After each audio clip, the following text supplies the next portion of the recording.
As jy by 'n kerk instap en dis net ouens onder 20 wat alles ran, dan gaan jy rukkie bly, dan gaan jy maar gaan. Dan gaan soek jy 'n plek waar jy veilig voel of tuis voel. En ek eer die Here vanmôre. So wanneer ek hierdie preek doen, doen ek dit nie om te veroordeel of om te sê ons moet nog nie. Ek wil vir julle verduidelik wat hier aangaan. En ek hoop dit val op julle ore, so goed soos wat dit my opgewonde maak, om te sê ons is 'n multigenerasie. En dan ook, berei ons julle voor vir die jeugdiens, wat volgende week gaan plaasvind. So moet dit nie mis nie, want ons jeug gaan 'n kerkdiens hijack, en dan gaan hulle vir ons kom wys wat hulle doen, op 'n woensdag aand as hulle bymekaar kom. So moenie dit mis nie, ek berei julle reeds voor daarvoor. Ek wil hê ons moet na die skrif toe gaan, en die skrifgedeelte wat ek eers wil lees is in Psalm 145 vers 4.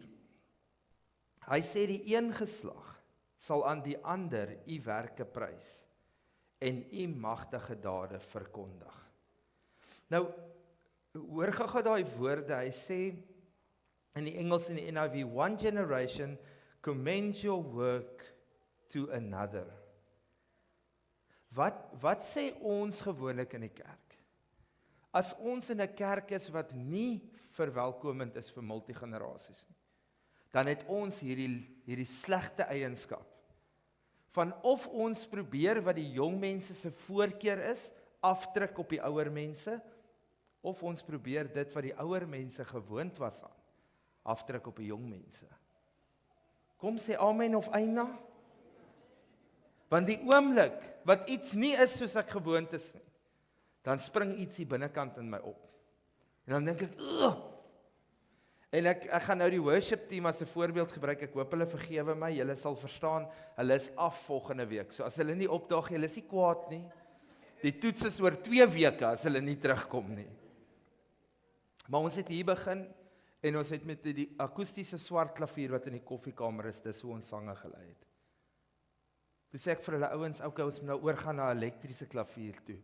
Ai, moeilik. Toe sê ek, okay, maar nou gaan ons nie meer monitors hê nie, ons gaan nou eers moeilik. Ouens, ons gaan nou nie meer bladsye hê met die boek wat jy nou hier voor, jy gaan nou jou device gebruik, moeilik. As ek dit oordra, dan het hulle 'n beleefde glimlag. Maar ai, in die week, reg, dan bel hulle my. En dan sê hulle, pastoor, vereers is ek klaar. Ek dink hierdie is vir die volgende generasie. As ek kom aan, kerk, hierdie sê iets mooi. Hierdie sê nie die hoe nie. Hierdie sê die wat word oorgedra van generasie tot generasie. Nie die hoe ons dit moet doen nie, maar die wat ons doen, word oorgedra van generasie tot generasie. En ek moet bely, ek is 41, kom ek nou agter toe ek dit hard sê. Ja, 40 klink nog soos die grens. 41 is jy deur, dan is jy op die ander kant van die land.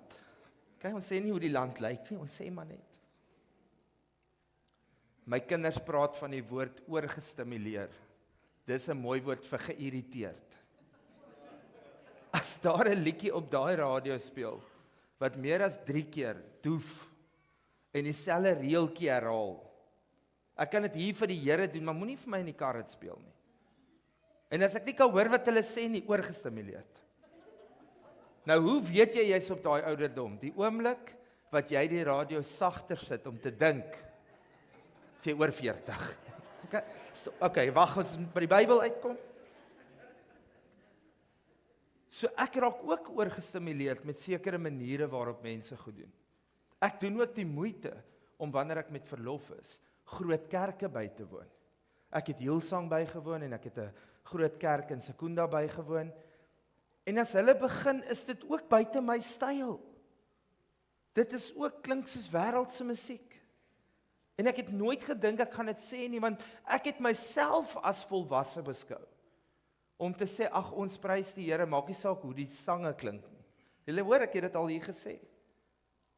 Totdat ek daar staan en dink, hoe vat die hemel hierdie?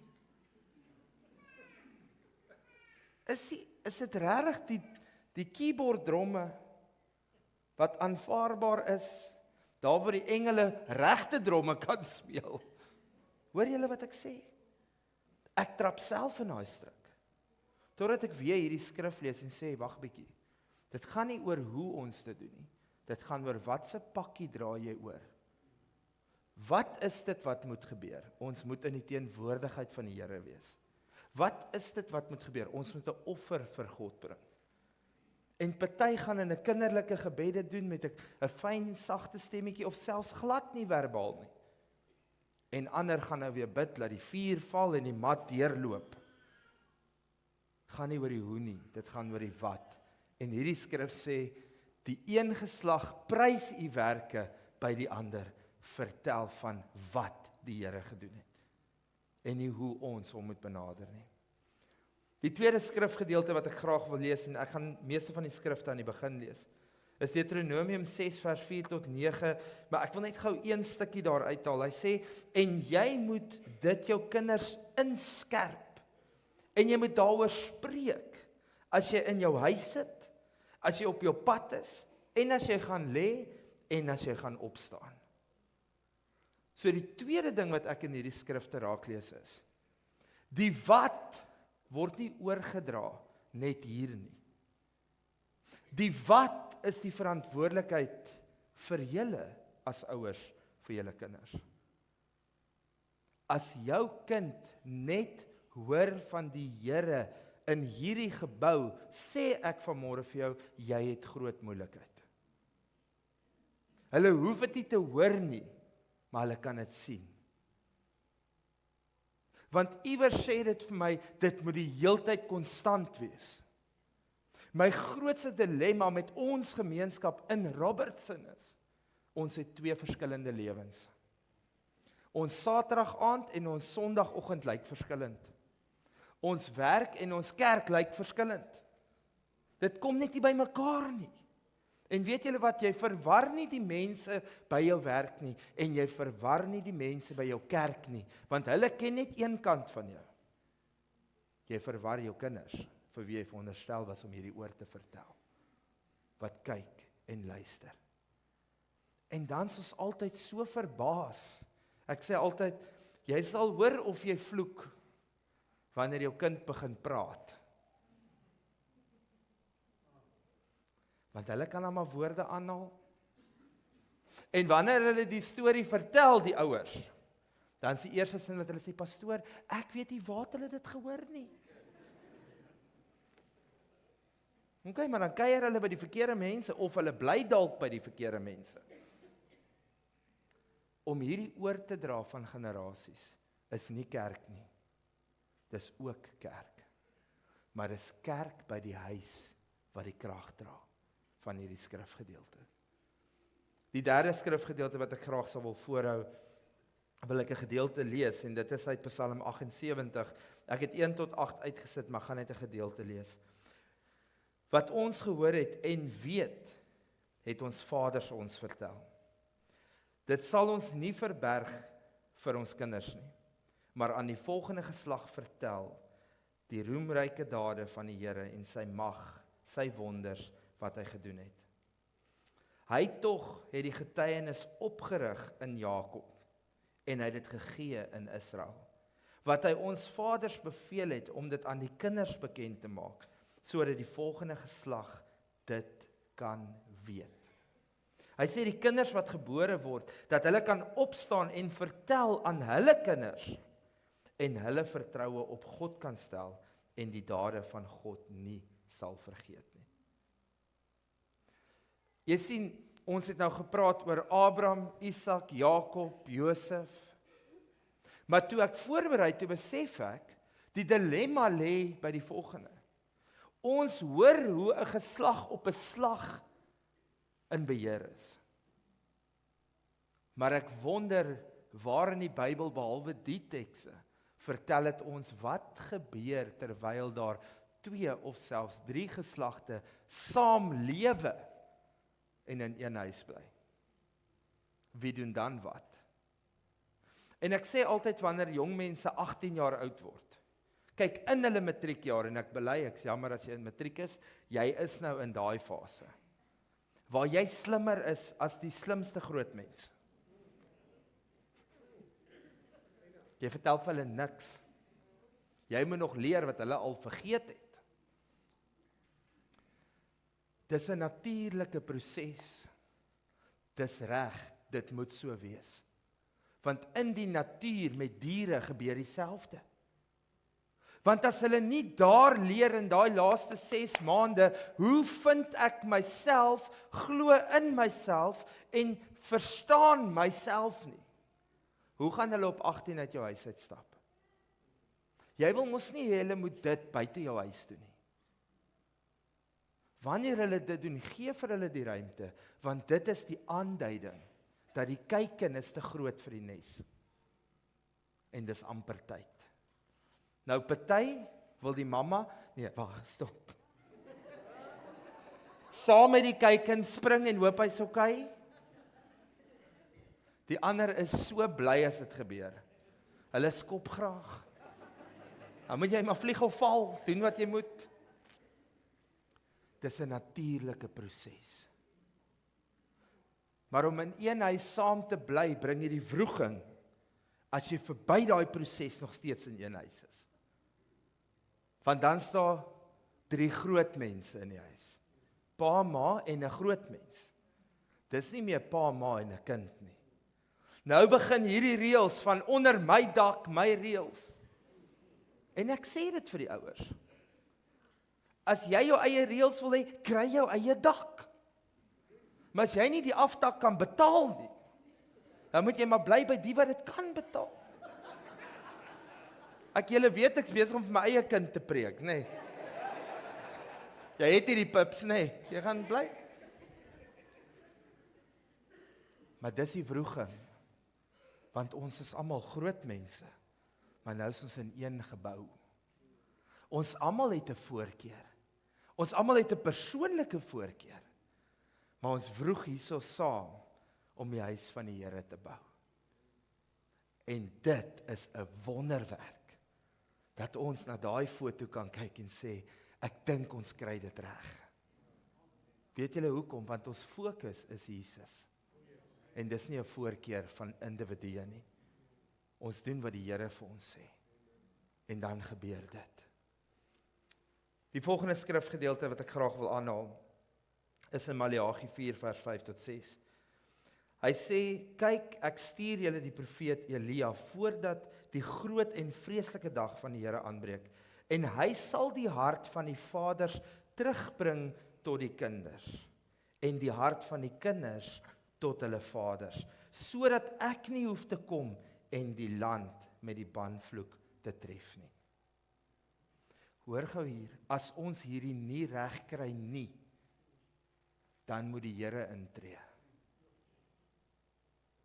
3 van julle het dit.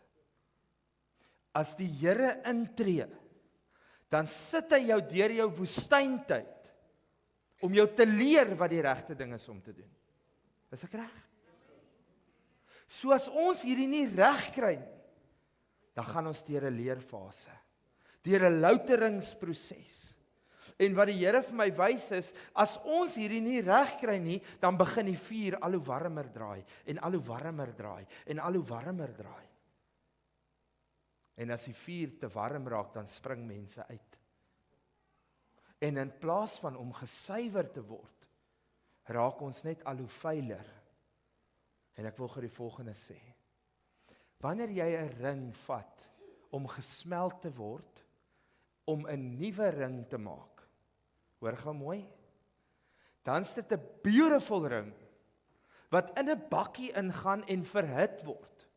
As dit in die middel stop, dan is dit net 'n blob. Is ek reg? Maar as jy deur die proses gaan, dan kan hy weer in so 'n dun lyntjie gegooi word, en dan kan hy weer gevorm en gemaak word. So of ons doen dit self, of die Here kom, en hy sit ons deur daai proses. En ek eer die Here, dat ons dit reg kon kry, om sonder 'n louteringsproses, Of kom ek sê so? Die louteringsproses het plaasgevind, maar ons het nie gebrand nie. Want ons harte was klaar in dit. Ons was klaar voorberei, ons is gereed. En hulle sê, ons het nou kindertjies wat daar agter raas. Dis nou wat die ou mense soos ja, pastoor. Dan vra ek die vraag, wat wil julle hoor in hierdie kerk? Wil julle instap, waar niemand praat nie, en waar almal styf in hulle sitplekke sit, stoer, vasgegroei, of wil ons hierdie hê? Want waar kindertjies lag en speel is daar lewe. Maar wat doen ons as ons kinders knyp en met 'n naald steek in die kerk? Kan ek net gou die PTSD aktiveer?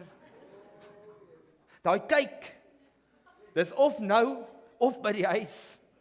Maar die Here gaan vir jou ontmoet, baie moontlik nog vandag. Ek het al in my jare van kerk soveel kinders hoor skree op pad uit by die deur. Asseblief moenie my slaan nie, asseblief. Nou kom ek sê gou vir julle, gisteraand het ons 'n gospelfees bygewoon in die Parel. Die fees was letterlik van 1:00 af. Soundcheck begin, toe val die 4 al. Ons het net na 7 klaar gemaak die aand. Groep vir groep het opgekom en hulle het gesing en gesing. Toe is daar 'n ouma met 2 kinders. Nou Henko kan getuig, hy's hierso. Julle, ek het nie geweet jy kan nog jou kind slaan dat in die publiek laat sy 3 tree mis nie. Maar die dierbaarste ding was dat sy agter die kind aan hardloop, soos sy vir die Here hardloop op die musiek. Nou net van julle gaan hierdie verstaan. Ons hardloop so. As jy vir die hele hardloop jy so. Het julle my? Sy soos in die Here in agter daai kind aan. Sy tel daai kind op, sy slat vir daai kind. Ek het 7 keer hou ek optel. Daai kind huil nie eers meer nie. En sy's met daai kind onderste bo, onder die arm, en sy het nog 'n suster hier. Dankie, prys die Here, glory! En ek staan daar agter en ek dink, Here, waarmee is ons besig? Mag ons kerk die geluid hê van kinders wat gelukkig is, en nie kinders wat skree, moenie my slaan nie. Amen? Goed. Laaste skrifgedeelte, dan gaan ek net 'n paar opmerkings maak. Handelinge 2 vers 17 tot 18. Hy sê, en die laaste dae, en dis Joël se skrif wat aangehaal word, spreek God, sal ek van my gees uitstort op alle vlees. Julle seuns en julle dogters sal profeteer. Julle jongelinge sal gesigte sien en julle ou mense sal drome droom. Dis die 3 generasies wat saamgevat word. Jy's altyd in die middel. Daar's altyd iemand jonger as jy en daar's altyd iemand ouer as jy. En kan julle dink as hierdie kruisbestuiwing plaasvind en kinders begin profeteer? Ek onthou ons eerste jeugdiens het daai ander gultjie vir ons hier, hoorie, sy maak 'n uitnodiging, sy bid vir die siekes, die 4 val. En sy's in graad 9. Ons moet 'n plek skep waar wat die Gees van God doen, dat dit hier kan manifesteer.